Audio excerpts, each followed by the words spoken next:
Hello, folks. Welcome back. This is Chris in Central Pennsylvania. One of the things about a 7-hour time difference is things that happen in South Africa. Well, it's 7 hours away. Things that happen in DC, 7 hours away. Sounds like a silly statement, but think about this. Early evening, just before 7 p.m. in the U.S., that would be about 2 a.m. in South Africa. When most people are asleep at that hour, Marco Rubio posted the following on X. I will not attend the G20 Summit in Johannesburg. South Africa is doing very bad things, expropriating private property, using G20 to promote solidarity, equality, and sustainability. In other words, DEI and climate change. My job is to advance America's national interests, not waste taxpayer money or coddle anti-Americanism. Oh, shots fired. Shots fired. We just heard from Ramaphosa saying that he looks forward to a meeting with Donald Trump and U.S. officials. Well, a lot of us thought that perhaps there might be a meeting in the cards with the United States going to South Africa for the G20 summit, but that does not appear to be the case. At least the Secretary of State won't be there. I don't know if there'll be a representative from the U.S. at the G20 summit, but this is bad news for ANC officials who thought they could hoodwink the Trump administration, trying to dance around and play mealy-mouth excuses about the expropriation without compensation law, missing the point entirely, ladies and gentlemen. This isn't simply about expropriation without compensation. And that statement right there from Marco Rubio is exactly what I've been telling you over the past week before this ever even happened. And oh, by the way, South Africans are losing their mind. Who is America? Get out of South Africa. Well, you're kind of missing the point by ending foreign assistance to South Africa. That is exactly what Trump is trying to do. He's trying to get out of South African affairs and leave it up to you. We are living as a nation, and black and white, we are going to find solutions for our land question. So Donald Trump must leave us alone. But of course, he's trying to exert some pressure here because South Africa is actively working against U.S. interests and has been doing it for a long time.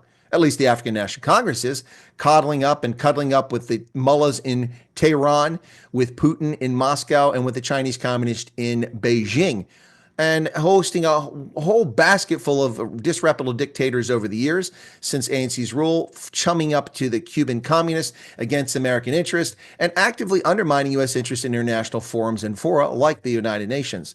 Yeah, they think they can get away with this. The problem, as I've said before, is that Donald Trump is playing three-dimensional chess with Jean-Luc Picard. And the ANC is playing checkers with Andy Griffith and Mayberry. This is not going to go well for South Africa. And we see threats from Gwede Mantashe, the minerals minister, threatening, if they don't give us the money, we won't give them the minerals. Hey, genius, it's our money. We're under no obligation to give it to you. You're missing the point entirely. You whine that the U.S. is new, colonial, and it's imperialist by sticking its nose to South African affairs, like the Lady R situation, which actually is our affair, not simply yours. And then when the U.S. pulls back and gets out of your business, you whine that we're interfering in your business. Well, it doesn't work that way. Gwede Mantashe threatening to cut off the minerals. Well, okay, you want to forego $430 million a year in revenue to your mining companies, costing hundreds, if not thousands of jobs in the platinum mines of South Africa? More power to you there, genius. Wow.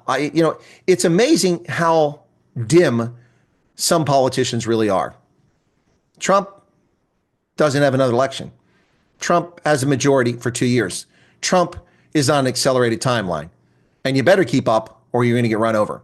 The United States not sending our Secretary of State to the G20 summit in South Africa. This is huge news. And now the ANC is going to have to backtrack. But of course, instead of looking in the mirror and reassessing their position and their arrogance, they'll simply lash out at Donald Trump. And they'll turn this into a racial issue. It's not about race. Expropriation without compensation is not based on race. Expropriation without compensation is not based on land, although that's the argument they're trying to push forward in a racial narrative of just equitable distribution of land. When the government of South Africa has purchased 3.9 million hectares of land and not distributed much of it, spending 29.9 billion rand to buy that land. So it's not about land. It's about taking and making other people pay. It's about revenge. It's about weakening a class of South Africans, black, white, and brown, who are your political opponents. That's the problem. The ANC will never grow up and never wake up, and this is bad news for South Africans. And let's see what happens to the rand as the markets open up here in a few hours. Meantime, it's time for someone to advise Ramaphosa that the people around him are not giving him good information, or he's just dumb as a box of rocks. It's one or both of those. So where do we go from here? Well, Washington isn't interested in a meeting with the ANC. That's pretty clear. The golden opportunity would have been the G20 Summit.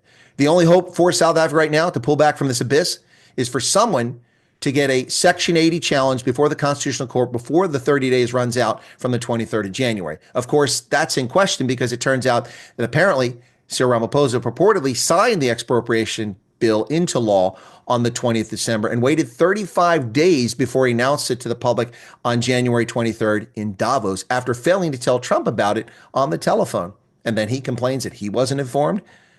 Well, you didn't inform your coalition partners that you had signed this in Davos either.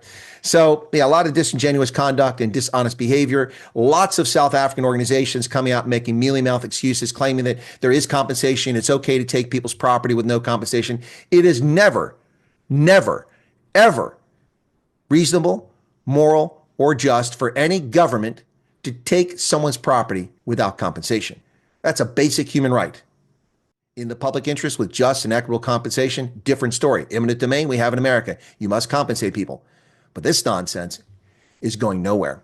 And here's the message, South Africa. And this is coming from somebody that loves South Africa, has a strong affinity for South Africans, who promotes Basotho culture and language, Tswana culture and language, and Afrikaans culture and language, and South African general, who spent a great deal of time and resources trying to help South Africans of all colors and creeds. Please listen. Your path is not a wise one. It's not going to end well for South Africans. And if all you care about are caters, then keep on this path. But if you care about the future, safety, and welfare and well-being of South Africans, black, white, and brown, Christian, Muslim, Jew, Xhosa, Venda, Zulu, Afrikaner, Portuguese, English, Tswana, then take heed of the advice I'm offering to you free of charge tonight.